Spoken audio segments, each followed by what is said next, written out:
तर नमस्कार मित्रांनो, तुमचं स्वागत आहे बरं का आपल्या रॉयल नंदू मोरे फार्मर या यूट्यूब चॅनलवरती. आणि आपल्या संपूर्ण मित्राचं मनपूर्वक आभार. आमचं लवकरच आता 1K कंप्लीट होणार आहे. तर मित्रांनो, सांगायचा मुद्दा म्हणलं तर आम्ही काल तुळजापूरला गेलतो बरं का. सायली प्रेग्नेंट आहे आणि सायलीला दवाखान्यात घेऊन तुळजापूरला गेलतो मी हॉस्पिटलला. तर समज व्यवस्थित आहे म्हणून डॉक्टरांनी सांगितलंय, पण मग एक छोटासा प्रॉब्लेम सांगितला आहे. ती म्हणजे सायलीचं व्यवस्थित आहे, समधी तब्येत वगैरे समजत चांगला आहे. मूल पण चांगला आहे बरं का. म्हणजे त्यांना सोनोग्राफीमध्ये टोटल लगेच समजतंय नेमका काय प्रॉब्लेम काय नाही. समज व्यवस्थित चांगला आहे, पण मूल जे आहे ती पायाळू आहे म्हणजे जन्माला आलं तर ती पायाळू येणार आहे आणि मग लयच अवघड क्रिटिकल विषय आहे बरं का. लय म्हणजे पुढचं डिलिव्हरीचं लय अवघड आहे. झालं तर नॉर्मल होऊ शकते ना, तर शक्यतो तर शिजरच करावं लागते असं डॉक्टरांनी सांगितलंय आम्हाला अगोदरच. म्हणजे चेकिंगमध्ये वगैरे सोनोग्राफी ती केल्यावर म्हणजे त्यांना फिरलं तर फिरू शकते. समजले. म्हणजे काय काय सांगितलं होतं. फिरलं तर फिरू शकते, नाही तर नाही. म्हणजे मूल जे असते का नाही ती फिरलं तर फिरू शकते ना, तर पायाळू जन्माला येते म्हणजे सांगितलंय त्या डॉक्टरांना. आणि त्याचा आता सायलीनं म्हणजे जेवणावर साईड इफेक्ट करून घेतला आणि त्याच्याच टेन्शनमध्ये बसली आहे.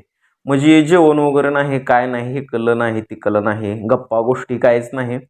त्याच गोष्टीचा टेन्शन घेतलाय सायलीनं आणि बसले निवांत. टेन्शन येतेच की, म्हणजे पहिल्यांदा असल्यावर असं भीती वाटते. काय का असं ना, संकट अनेक पर्यायी एकच असते. म्हणजे बरोबर आहे का नाही. कुठल्या पण गोष्टी जिथं संकट आहे तिथं त्या संकटाचा सामना तर करावाच लागते. म्हणजे आयुष्य हे सोपं नाही. आयुष्य जगत असताना खूप मेहनत करावं लागते आणि सहजासहजी आयुष्य जगता येत नाही. आणि शेतकरी घराण्यातल्या तर मुलावाला भरपूर कष्ट करावं लागते, मेहनत करावं लागते. जसं की सायलीला टोटल माहीत आहे बरं का. आणि मी सकाळपासून सायलीला समजावण्याचा प्रयत्न पण करायला लागला. जाऊ दे, असू दे, काय प्रॉब्लेम नाही. म्हणजे ठामपणे मी तिची साथ द्यायला खंबीर आहो ना. म्हणजे टोटल गोष्टी आपण काय आहे ते मॅनेज करू, समजा बघू, बोलू अजून. आणि टेन्शन घ्यासारखं काय कारण नाही मला तर वाटतं एवढं मोठं. पण त्या डॉक्टरनी हिला काय काय सांगितलंय आता काय माहिती. तर पण त्यातनं पण मार्ग काढू म्हणा लागलोय सायलीला, पण सायली काय ऐकायला तयार नाही. सकाळपासून जेवण केलं नाही, काय नाही, निवांत एकदम बसूनच आहे. काम वगैरे करायला लागले पण जेवण नाही. कारण काम जर जास्त केलं आणि जेवण जर हिनं ह्या अवस्थेत नाही जेवण केलं तर चक्कर वगैरे अजून कुठल्या तर संकटाचा सामना करायची वेळ येणार आहे. त्याच्यामुळं जेवण वगैरे वेळेवर घेतलं पाहिजे का नाही. बरोबर आहे. बोल घेतलं मग पाहिजे. आता नेमकं काय काय विषय अजून बोल घेतलं थोडं. पाहिजे, पण पुढचं टेन्शन यावं लागते. म्हणजे पहिल्यांदा केव्हा होता, कोणाला बी टेन्शन येतेच की नाही. बर, पण काय नाही, घाबराची गरज नाही. तर म्हणजे आत्मविश्वास पाहिजे माणसाचा. आपल्याला काय होत नाही आणि आपण ह्या संकटातनं बाहेर पडणार आहोत ही आपल्याला आत्मविश्वास पाहिजे बरं का. आत्मविश्वासासारखी दुसरी दैवी शक्ती कुठलीच नाही. म्हणजे आपल्यातला आत्मविश्वास जे आहे ही आत्मविश्वासात इतकी ताकद आहे, इतकी पॉवर आहे, त्याचा सामना कोणच करू शकत नाही. म्हणून माणसाचा आत्मविश्वास इतका बळकट असला पाहिजे. कुठलं का कसलं का संकट असताना त्याचा सामना करणार, मीन जिंकणार, हे आपला आत्मविश्वास पाहिजे. बरोबर आहे का नाही सायली. बरोबर आहे. तर असू द्या मित्रांनो. दवाखान्याला जाताना पण अवघड झालं राव. गाडी बंद पडली, त्या गाडीचा प्लग खराब झाला होता. अवघड होता. मग आम्ही रस्त्यावर थांबलो. परत मग तिथनं परत आम्हाला भयानं गाडी दिली. त्याची गाडी घेऊन आम्ही गेलो. मग जायला दिवस मावळलेला. हॉस्पिटलला काय आम्ही कॉलवरच नंबर लावलेला होता. आणि याला घरी उशीर झाला परत. याला लय उशीर म्हणजे 9-10 वाजले असतील आपल्याला याला तेवढ्या गर्दीतनं. मग आम्ही पण तुळजापुरातनं जोडीनं लय दिवसानं गेलो होतो बरं का. मग म्हणलं थोडं फिरूनच यावं आता. मग मस्त मौज मजा मस्ती वगैरे केलो आणि तिथनं आलो. उशीर म्हणजे झाला तरी काय आपल्याला वाटत नाही. म्हणजे झाला तर झाला म्हणलं उशीर. आणि सायली पण मस्त बाबा फिरली बरं का त्या दिवशी. म्हणजे तिला पण चांगलं वाटलं जरा फिरायला. लय दिवस झालं की पण पण तुळजापूरहून तिनं आल्यावर तिनं टेन्शन घेतलं बरं का. तुळजापूरहून आल्या तिनं टेन्शन घेतलं. कारण घेणं गरजेचं पण आहे. लक्षात घालते ते. परत घरी आलं संध्याकाळी निवांत असा विचार केला, टेन्शन असू शकतंय असं. म्हणजे टेन्शन घेण्यासारखं काय नाही. हे ज्या ह्याच्या अगोदर पण म्हणजे बऱ्याच अशा केसेस आहेत त्या की त्या ठिकाणी म्हणजे पायाळू मुलं पण जन्माला येऊ शकते ती, त्यात काय एवढा विषय नसते आणि क्रिटिकल विषय नसते, त्याला घाबरून जाण्याची काय गरज नाही बरं का.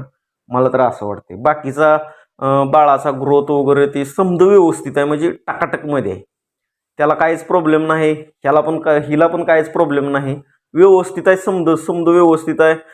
गोळ्या वगैरे चालू आहे, त्या कोर्स चालूच आहे पूर्ण आणि व्यवस्थित आहे. समज सांगायचं म्हणलं तर टाकाटकमध्ये आहे, पण तीच थोडा विषय हार्ड आहे. म्हणजे पायाळू मुलगा जन्माला येईल त्यांनी सांगितले आणि मुलगा नाही म्हणजे बाळ. बाळ हा मुलं म्हणायचं होतं मला, मुलगा का मुलगी हे आता कोणाला माहिती नसते आणि त्याचा काय विषय पण नाही असं सांगितलेलं आहे. आणि नाही जर जन्माला आला तर सिजर करावं लागलं असं पण डॉक्टरांनी सांगितलेलं आहे. तर बघू आता पुढच्या पुढे काय काय होते काय नाही, ती टेन्शन द्यायचं सोडून आणि आयुष्य हे लय मोठं आहे, हसत खेळत. बरोबर आहे की मग नशिबावर समजा गोष्टी डिपेंड आहे त्या, म्हणजे हातातलं नेलं म्हणून कोण नशिबातलं नेऊ शकत नाही ना. बरोबर. म्हणून बिनधास्त राहायचं, आपलं जेवण वगैरे व्यायाम कंटिन्यू चालू ठेवायचा, बोलणं वगैरे हसणं ही समजा म्हणजे टेन्शन फिरायला पाहिजे. ह्या अवस्थेत तू टेन्शन तुला कसलंच नको आहे. माझ्यामुळं तुला थोडं टेन्शन आलं तर बरं का, माझा मोबाईल वगैरे हॅक झाल्यावर, ईमेल इंस्टाग्राम गेलं, यूट्यूब वगैरे डिलीट झाल्यावर तुला टेन्शन आलं, पण ती टेन्शन लय क्रिटिकल होतं. मला टेन्शन आल्यामुळे तुला पण आलं होतं, पण मी तुला जास्त टेन्शन यूज दिलं नव्हतं का. म्हणजे तुम्ही मला टेन्शन काय सांगितलं नव्हतं डीपमध्ये. हा, सगळं सांगितलं डीपमध्ये मी काय सांगितलं नव्हतं, मी सारखं हसत राहायचो.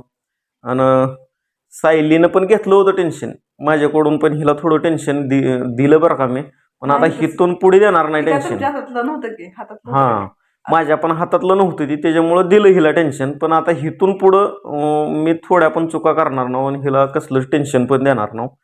तर असू द्या मित्रांनो, तुमचं आमच्या व्हिडिओकडे लक्ष, चॅनलला सपोर्ट वगैरे. आणि सांगायचं म्हणलं तर आता म्हणजे आमच्या गावातल्या लोकांनी एक सुद्धा कमेंट केली नाही बरं का नवीन चॅनलवर. काय माहिती मग ती गावातली आपल्या व्हिडिओ बघत नाही काय माहिती, बघत ती का बघत नाही ती, का त्यांना कमेंट वगैरे करता येत नाही का, काय मॅटर आहे ही माहीत नाही बरं का. का ती गावातली संपूर्ण लोक आपल्या व्हिडिओला नावं ठेवती, ती ही काय पण करते त्या असं तसं, त्यातला पण विषय आहे काय समजायला मार्ग नाही बरं का. असू द्या आता जे असेल ते असेल, म्हणजे ते नाव ठेवून म्हणजे म्हणून आपण थांबाच नाही, ही पण बरोबर आहे बरं का. आणि आम्ही असं म्हणजे यूट्यूबवर वगैरे रील्स करताव, व्हिडिओ काढताव, म्हणजे अशी का आम्ही लय मोठी चुकी केलेली नाही, किंवा कुठल्या तर बँकेवर आम्ही दराडा घातलेला नाही, किंवा आम्ही ताजमहलवर बॉम्ब फेकलेला नाही, असलं आम्ही काहीच केलेलं नाही. आपलं साधं सिंपल शेतकरी जोडीचा आम्ही व्हिडिओ बनवित आहोत. आणि व्हिडिओ राव कोण पण बनवू शकते, म्हणजे असं आपल्या देशात लोकशाही आहे. आणि लोकशाही म्हणल्यानंतर प्रत्येकाला प्रत्येकाच्या जगाचं हक्क आहे. हक्क आहे, एवढं तर तुला माहित आहे राज्यशास्त्रज्ञमधलं, म्हणजे चांगली गोष्ट आहे.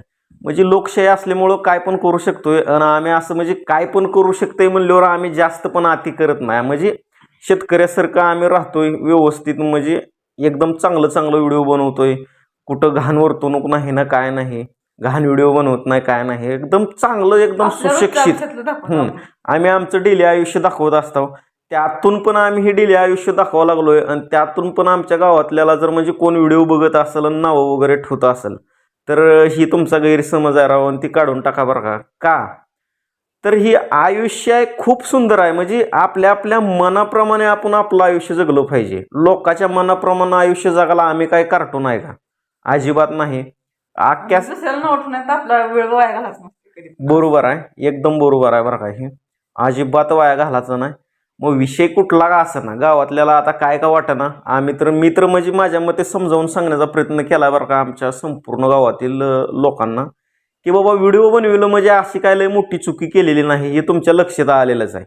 आम्ही आमचं डेली जीवन दाखवण्याचा प्रयत्न करतोय ना, आम्हाला म्हणजे आनंद आहे फोटो वगैरे व्हिडिओ शूट करण्यात, आणि ही एक प्रकारच्या आठवणी जतन करण्यात आम्हाला लय इंटरेस्ट आहे. म्हणजे बघा ना मित्रांनो, एक दिवस असा येणारा प्रत्येकाला म्हातारा व्हावं लागणार आहे, वृद्ध व्हावं लागणार आहे. आणि त्या वृद्ध अवस्थेत एकट्याला बसून कधीच करमणार नाही, धड आपले पाय व्यवस्थित असू शकणार आहे ते ना हात. मग आपल्याला एक दिवशी बेडवर पडून राहावं लागणार आहे, धरणीवर पडून राहावं लागणार आहे. आणि ती वेळ प्रत्येक माणसावर ही येतेच बरं का कधी ना कधी. मग माझा असा विचार आहे बाबा, आपण जर वृद्ध झालो, बेडवर वगैरे पडून राहिलो, धरणीला पडून राहिलो, तर आपण चांगला असताना, जवान असताना आपल्या आयुष्यात काय काय केलंय, आपण कुठं गेलो, काय नाही, हा समजा डाटा सेव्ह झालेला आहे. आणि मी जर वृद्ध झालो, कमीत कमी 2-3 वर्ष पण धरणीला पडून राहिलो, तेवढं नाही. तर ही टोटल व्हिडिओ बघायला मला कमीत कमी 4-5 वर्ष लागेल. कारण मी रोज 2-3 व्हिडिओ बनवतोय. टोटल ही व्हिडिओ बघण्यासाठी माझं 2-3 वर्ष असंच निघून जाणार आहे. आणि त्या वृद्ध अवस्थेत सुद्धा जवान असताना मी काय केलंय ती बघून त्या म्हातारपणी मी हसणार आहे. आलं का तुमच्या लक्षात? त्याच्यामुळं आम्ही डाटा वगैरे सेव्ह करतोय. बाकीचा विषय ह्यात काहीच नाही. तर असू द्या, आता मला तर वाटत नाही गावातली लोक व्हिडिओ बघते ते. आणि जरी बघत असलाच तर एक बारकी कमेंट द्या सोडून, म्हणजे तुमचं कमेंट सोडलं का तिथं नाव वगैरे समजा आम्हाला कळतंय, म्हणजे कळतंय आम्हाला पण गावातलं कोण कोण बघतंय काय नाही. बाहेर गावातनं तर भरपूर कमेंट येते त्या आम्हाला, कमेंटचा काय असा विषय नाही बरं का. पण असू द्या मित्रांनो, आता एवढंच सांगावं म्हणलं. सायली टेन्शन घेतली होती आणि ती टेन्शन गेलेलं आता मी त्याला सांगितलेलं आहे समजावून. असू द्या तुमचं लक्ष. व्हिडिओ भलताच मोठा होत चाललाय. भेटू आपण आता नेक्स्ट व्हिडिओमध्ये. धन्यवाद.